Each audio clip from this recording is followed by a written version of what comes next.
এখন পর্যন্ত কোনো সঠিক আলামত আমরা পাইনি। সেই স্কুল থেকে যাওয়ার পর আর বাড়িতে ফিরেনি। আজকে প্রায় 7 দিন হয়ে গেছে, এখনো আমরা আমাদের ভাইয়ের কোনো খবর পাইনি। আমরা আমাদের দাবি আদায় করে নিব। আমরা কিভাবে আদায় করব তা আপনারা 24 জুলাই দেখেছেন। যদি পদক্ষেপ না নেয় পরবর্তীতে আমাদের কঠোর আন্দোলনের আশঙ্কা নিয়ে আমরা আছি।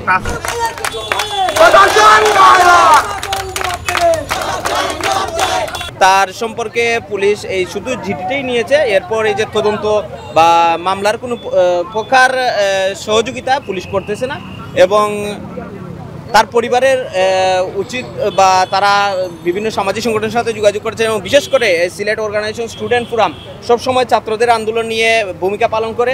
সেই আন্দোলনের শরিক হিসেবে আমাদের স্টুডেন্ট ফোরাম জড়িত হয়েছে এবং স্টুডেন্ট ফোরাম জড়িত হওয়ার পর তার পরিবারের কাছ থেকে জানার পর আমরা আন্দোলনে নামেছি এবং আমরা আশাবাদী আমাদের এই আন্দোলনের পর পুলিশ প্রশাসন দ্রুতই পদক্ষেপ নেবে। যদি পদক্ষেপ না নেয় পরবর্তীতে আমাদের কঠোর আন্দোলনের আশঙ্কা নিয়ে আমরা আছি।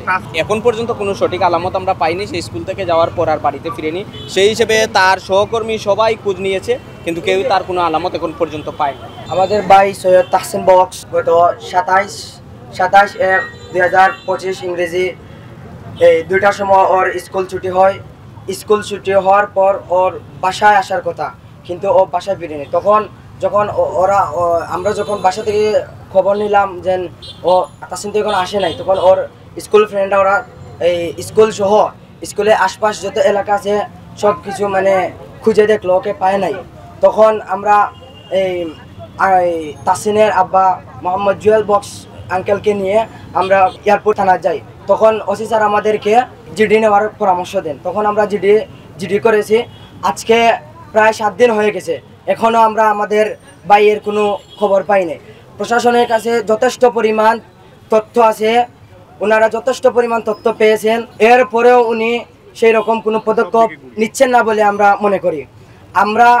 আমরা মনে করি উনি যদি এই পুলিশ প্রশাসনকে আমরা অনেক শ্রদ্ধার সাথে বলতে চাই, ওনারা যদি যথাসম্ভব আমাদের ভাইকে ফিরিয়ে না দেন। আমরা জানি ওনারা এই জিডি নিচ্ছেন, কিন্তু ওনারা মামলা নিচ্ছেন না। কেন নিচ্ছেন না? আমার ভাই আজকে 7 দিন হয়ে গেল, এখন পর্যন্ত আমরা আমার ভাইকে কোনো খবর পাই নাই। আমরা আশা করব অতি দ্রুত প্রশাসনের প্রতি আমাদের উদাত্ত আহ্বান থাকবে, অতি দ্রুত আমাদের ভাইকে ফিরিয়ে দিন।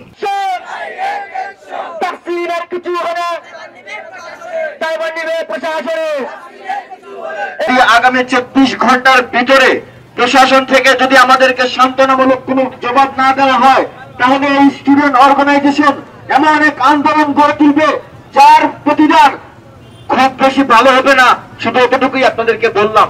আর তৃতীয় দাবি হলো, আমার ভাইকে যারা অপহরণ করেছে তারা যদি কোনো কারণে কোনো মতে যদি তারা দেশ ত্যাগ করে যদি তাদেরকে গ্রেফতার করতে না পারেন, তাহলে প্রশাসনকে আমরা দেখে ছাড়বো। বিগত দিনে আমরা আন্দোলন করেছি, আমরা যদি আমাদের দাবি পূরণ করতে না পারি আমরা আমাদের দাবি আদায় করে নিব। আমরা কিভাবে আদায় করব তা আপনারা 24 জুলাই দেখেছেন, 24 আগস্টে দেখেছেন। যদি আমাদের দাবি আগামী 24 ঘন্টার ভিতরে পূরণ না করা হয়, তাহলে এই স্টুডেন্ট অর্গানাইজেশন এমন এক আন্দোলন করে তুলবে যার টুপে সকল বাতিল, সকল জুলুম জালিম ধ্বংস হয়ে যাবে ইনশাআল্লাহ। কিছু হবে, তাই নিবে প্রশাসনে।